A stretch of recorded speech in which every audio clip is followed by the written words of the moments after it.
好，来乡亲啊，继续来看华视甲公司推出一个实景台语教学的节目，邀请艺人甲来宾用搬戏的方式，或者是出外景，伫挑战任务的过程当中，来学讲上正版上在地台湾话。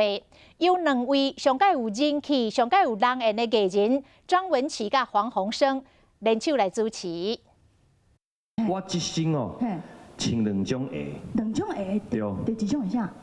你是我的鞋。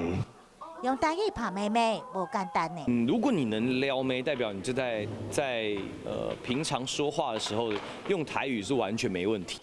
张文琪跟黄鸿升这位主持台语教学节目真趣味，会使互补。我的台语不好，所以说如果你给我剧本，我就照着背起来。对。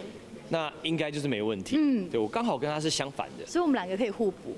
对观众讲话。这嘛是国内第一个甲实景任务结合戏剧表演的台语教学节目，请专业的演员来接受挑战。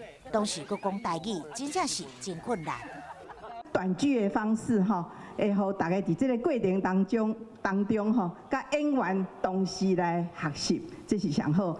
创新的节目风格，也佮有专业的老师来教学，观众若想要学台语，嘛变甲加真轻松。